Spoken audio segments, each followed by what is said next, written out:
I'd like to tell you something, Yap, because right now I'm sitting at my work here in the city of Roskilde in Denmark. And Roskilde is Denmark's music city number one. In education, children are getting to know more music than any other schools in Denmark.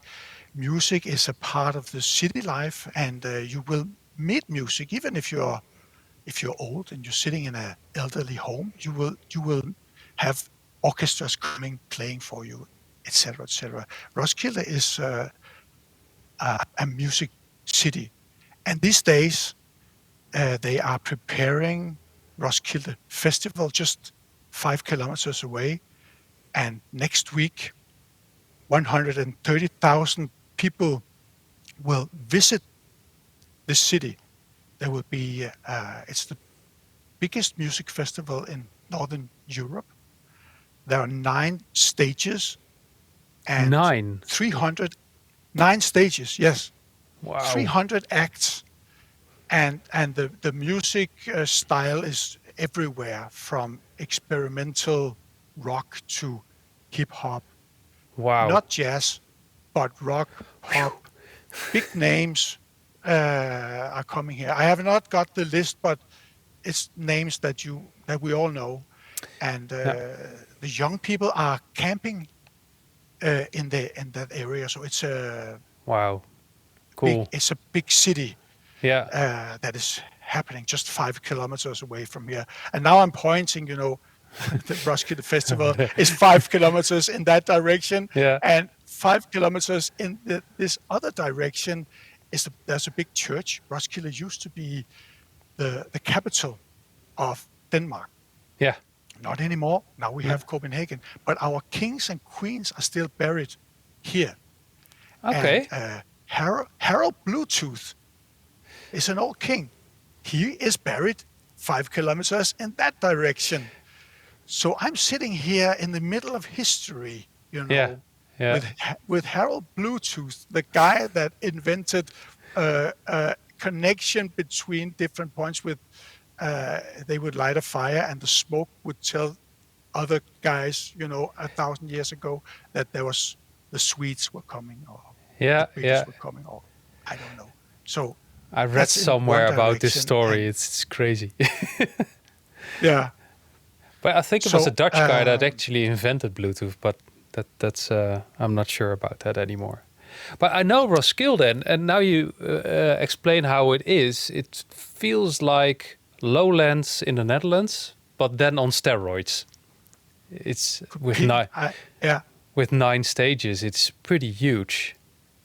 it's big. The biggest one is called Orange Stage, and it's a big tent that the festival bought from Rolling Stones.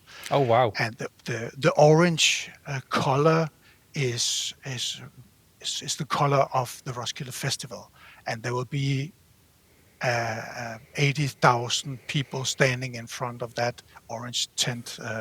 80,000, just one tent. Yeah, it's Wow. big. It's big. really big. It's amazing. Yeah. Yeah, and as a music lover, to me it's fascinating to see how does it sound, who makes the sound, who decides the kind of sound experience that we are having as music lovers and Yeah. music fans. And all over Roskilde Festival, the sound system will be delivered by an American company called Meyer Sound. Meyer. Meyer, yeah. They Yeah. are from California. Yeah. And the cool thing about it, I think, is that the leading engineers at Meyer Sound are women. Cool. It's cool. They're not only women; they are relatively young women. So having hi-fi on one side and this festival on the other side, it's two different worlds in many ways. When I listen to music I'm sitting alone, Yeah. listening to stereo, and at Roskilde Festival, it's and I'm an old guy, but in Roskilde Festival, 80,000 people will be standing, listening to Maya sound speakers, mostly developed by young women. So it's a whole other business, and so fascinating to see what are they thinking Yeah. when they design the sound and of course the speakers, but what is it that they want us to hear? That's a very Because interesting question. Like, what yeah, are they so, trying to achieve? What do we yeah, experience? Yeah. exactly. And I can say there are two boring things about it Yeah. that we can jump just through, because one is obviously reliability. You cannot Yes. have a speaker system that breaks down. No. So it is very important to design a system with reliability. Yeah. But that is not funny to talk about. So and another thing is coverage. Yeah. When I talk to people from Maya Sound, sound coverage is extremely important for them. That every one of the 80,000 people Yeah. will get a similar experience, because if they don't, they will they will move closer to the stage, and that will Ah. yeah Yeah. that yeah that could be a safety issue. Wow. I never uh, thought back about in it that back in way. No, it's very serious, and the Roskilde Festival, I think, as together with any other festival, they take safety extremely Yeah. uh, serious, because they don't want people to get mashed close to the scene, and Maya Sound take responsibility on that. So they make sure that there is a sound coverage Yeah. all over this area where all the people are standing. So it does not make sense to move closer, because it doesn't get louder, Nope. it doesn't get clearer, it doesn't get any better when you move closer to the stage.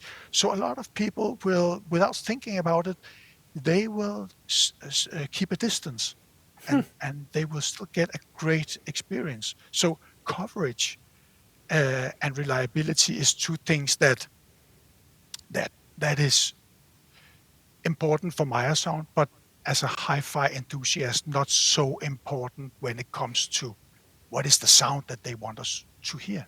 True. Um, and one of the first things that you discover when you look at live sound compared to hi-fi Hmm. is that live music is not even stereo; No, it's mono. I wanted to say to you, like, 80,000 people are listening actually to mono sound. Because that's what Mm, it is. It's yeah, it's not it is. stereo at all. It's really No, funny. and it is, and we can talk a lot about the real life experience and Yes. what is the real sound. Yeah. And one thing is, just like you said, it's mono, Yeah. and the real sound of a lot of music is the sound of the loudspeakers. Yeah. We never hear the band. No. We don't hear the actual sound of the instruments. We hear the loudspeakers, and that is something that we have to think about. That who are making those damn loudspeakers, and what are they thinking? So I have met the guys from Maya Sound many times, and they are, I think, absolutely on the forefront of technology. Hmm. Uh, they focus on linearity, just as we would do in hi-fi, Yeah. um, but it's still mono. But Maya is absolutely in the front of technological development when it comes to the future, because many bands hate the idea of what they call end of stadium concerts. Here's the stadium, and the band is at the end of the stadium, and here's the audience. Yeah. Yeah. Many bands have started to just Yeah. hate that kind of setup, Move in the where middle. the fans are divided from the band. Yeah. And when you listen to Metallica today, Hmm. if you hear them today, if you listen to U2. Um, what's the Canadian? No, there's a very popular British singer-songwriter with red hair. I can't remember his name. Ed Sheeran. Exactly. If you go to their concerts, Yeah. it's not an end of stadium experience. Muse as well. They put themselves in the middle most of the time. Yes, they do. Yeah. And Yeah. the reason they can do that is one is that that's what they like. Yeah. Another reason is Maya sound. Okay. Maya Doesn't has- Acoustic do that as well? I've talked to some guys from Acoustics and an old engineer as well, and they were talking about this beamforming technology and feedback technology that you don't have the issues like you used to have. Yeah. But I know Yes. Meyer as well as a very big brand indeed. That It is. and and L Acoustic, they don't have Space Map Go. okay. And Space Map Go is a Maya sound technology Yeah. that is very, very close to what we know as Dolby Atmos in our business. Okay. Yeah. So what they do is that Maya Sound will build this sound system of a Space Map Go setup, and this is a multi-channel experience with up to, I think it's 171 channels. Wow. So it's a kind of, Crazy. a fact is that live music is where the money is. Yeah. You could sell expensive tickets. There's a lot of money in live sound compared to hi-fi. Yeah. So if the bands would like to meet the fans, they will have to make the money on the concerts. Yeah. But if they have to keep us coming, they will have to develop themselves. So I think that is what is going on with Space Map Go and this new kind of getting closer to the band and listening to music coming from you kind of step into a musical universe. True. You come from the outside world and then you suddenly step in to this other world where the artists rule, where you hear music and sounds coming from everywhere. With Space Map Go, you can have an artist moving from around the scene, and the sound and the light will follow each individual musician. I noticed that. I was going to a concert. It was called the Evening of the Film Music, and my son loves film music as well, and we do as well. So we went to the concert in one of the better live venues in the Netherlands, and it was amazing. The sound quality was so good. I was actually shocked. Like, I went there, I thought, okay, it's live, it's gonna be crap, but at least the experience is nice. You're there with a lot of fans, and the atmosphere is great. But like you said, if they moved around, actually the sound followed. That was really fun. And surround sound in a live venue is really cool. That's something for I Maya noticed. Sound. If you ask Maya Sound, for Maya Sound, that is the future of live. Yeah. That is what they think we should expect from the live experience. Yeah. That the artist will have to rethink their role. It's just not just like standing there playing to an audience. They have to think about helicopters are not doing the job. They have to reinvent their music into. Should we put a choir over there? Should we put how can we rethink the experience? Yeah, they mixed film material with the music. So you saw a scene from a movie, and they played the music with a live orchestra, and it was mixed so cool. It was really an experience that it was a little bit popularly done, of course, because people have to enjoy themselves. But the idea was very, very nicely done, and it was executed well. And that's what I would love to pay for. That experience is worth money. And it's And something you it's can a never whole. ever do at home. It's just impossible. You can't. Let me tell you something. Let me tell you something. Then last summer, Mm-hmm. I went with a music producer to a studio in Stockholm, Sweden, Okay. and we went there by train. And in Sweden, we stopped at a train station. There was a break, Mm-hmm. and they had a big shop with magazines, and they had a lot of hi-fi magazines. And I thought, well, it's been a long Wow. time that I've read a real hi-fi magazine, so I bought 5 magazines.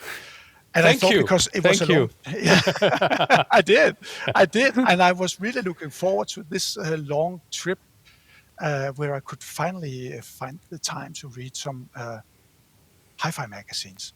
Yeah.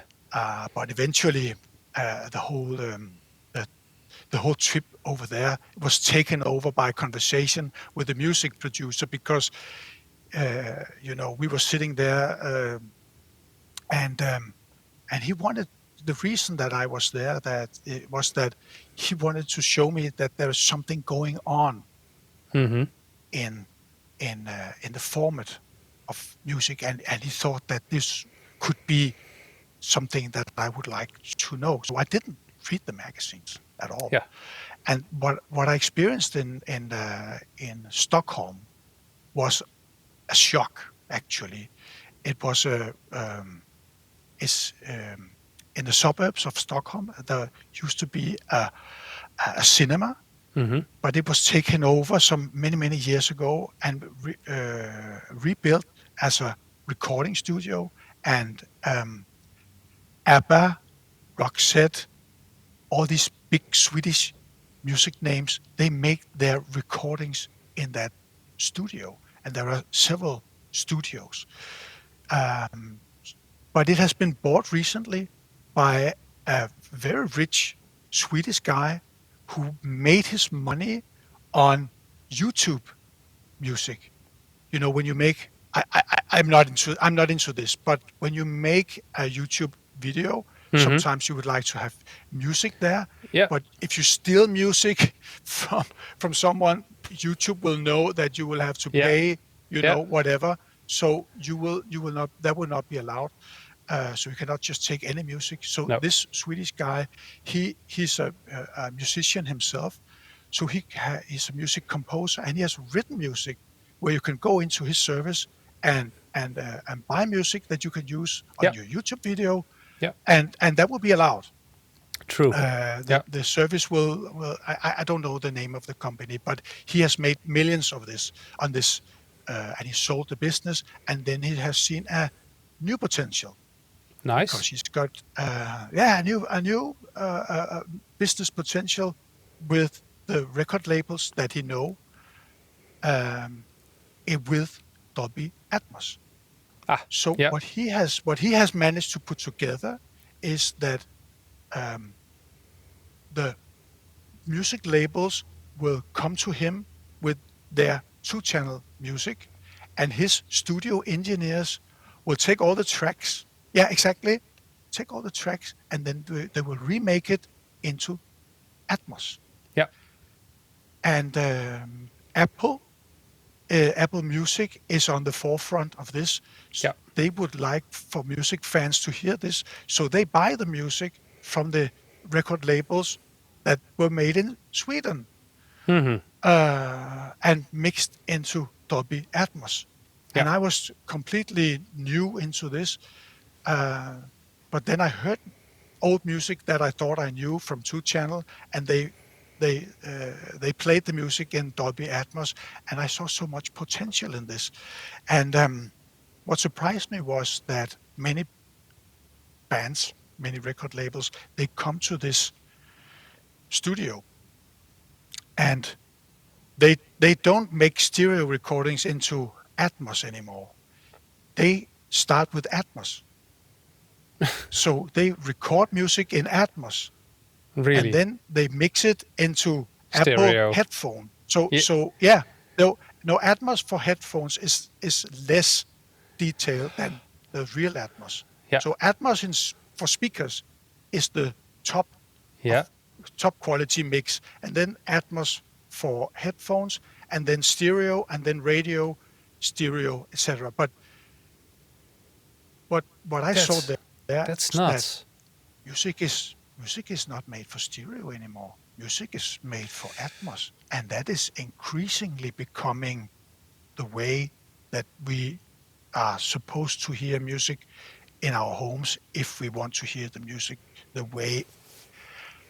I don't I am know. just telling you what I have seen, Yeah. I'm and a little bit I skeptic. seen. I understand because I see no way that I could ever connect these two worlds or three No. worlds Yeah. if we have the Maya sound experience with Space Map Go up to 171 different channels of sound Yeah. as the real live experience, I get that. and Yeah. we have Dolby Atmos, which is our home format, Yeah.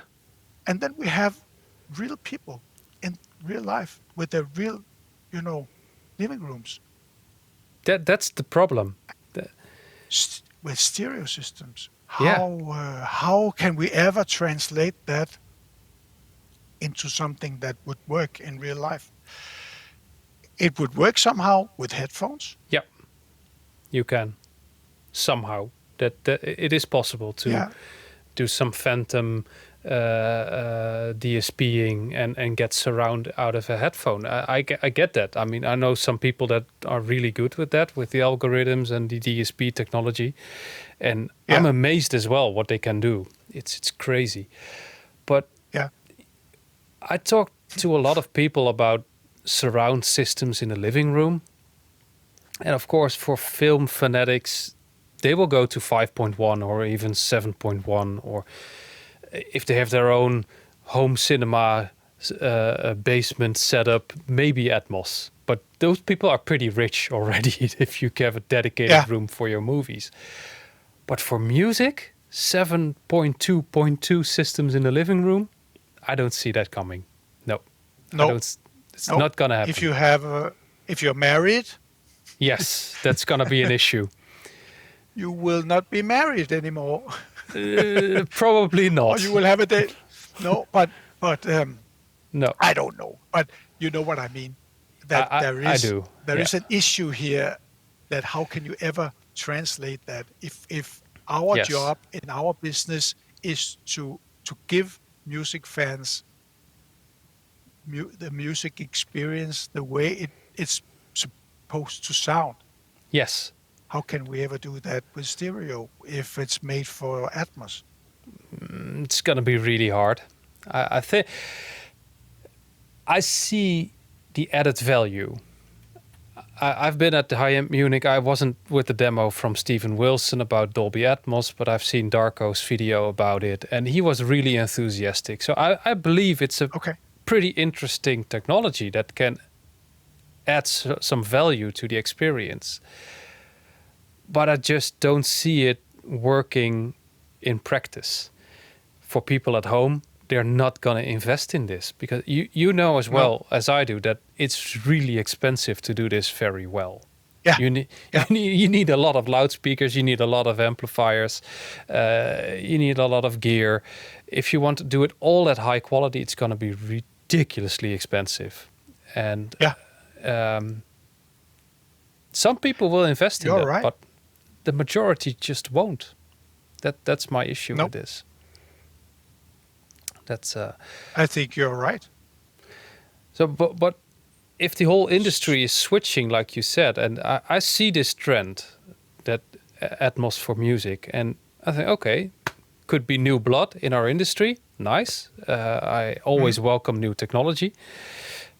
But how do you see this if they're really gonna be mastering and mixing on Atmos to, let's keep it to live music, to bring the live experience to the living room? This could be a next step because I think if people are talking about, yeah, it sounds like live in my living room.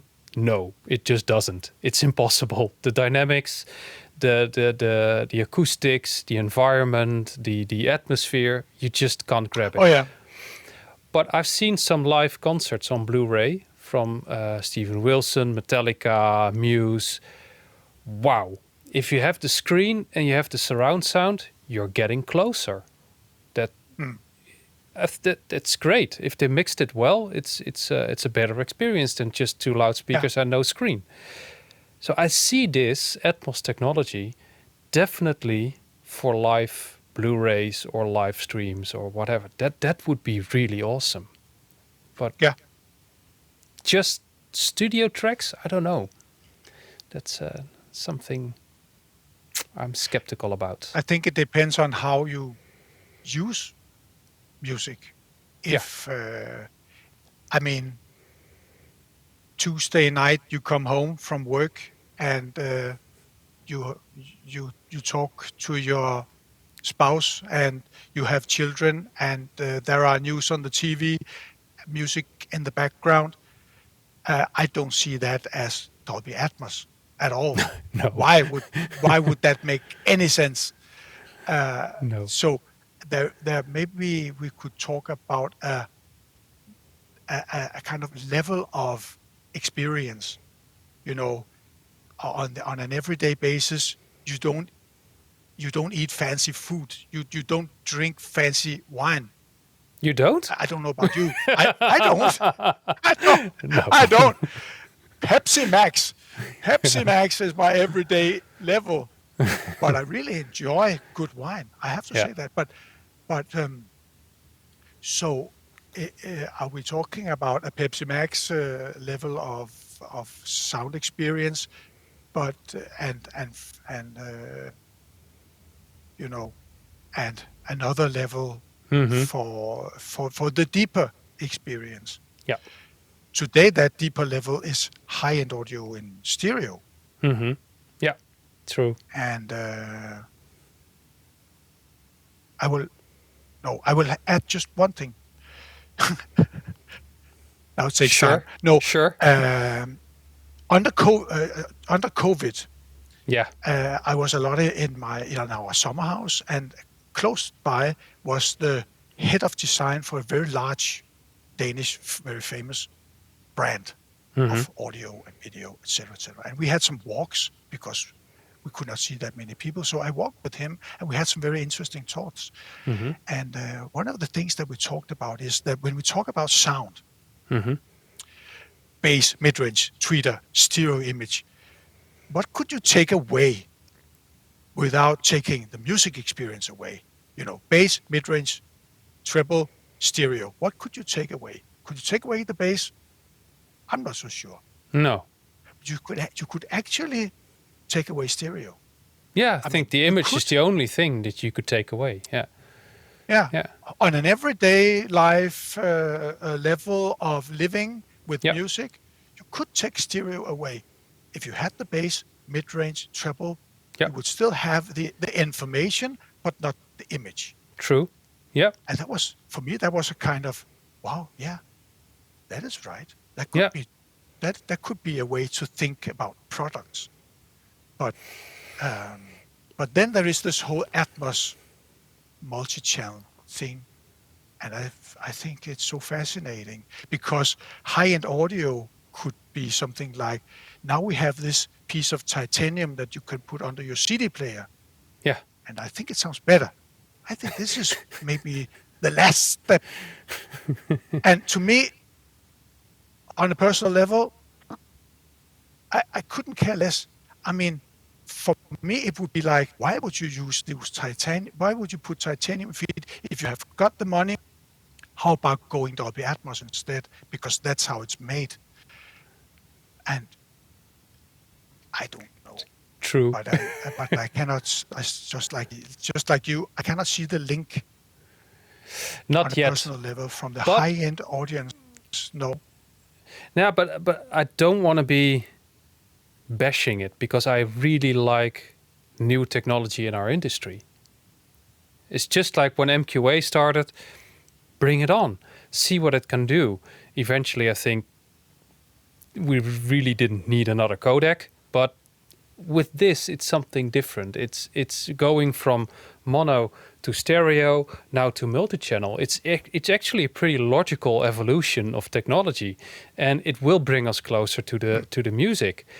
So yeah, let's just go. But on the other hand, I think we tried multi-channel home cinema for so long, and it's never been has never broken through, because it takes too much space. It's really expensive. It's a niche within a niche, and I'm afraid that Dolby Atmos for music is going to be the same. It's a niche within a niche. It's lovely. I love multi-channel for video. It's the only way to experience a movie in full throttle quality. Yeah. That's why I have it built in our offices as well. Do I use it very often? To be honest, no. But I like it. And maybe the way you explain it, like as background music, doesn't make any sense.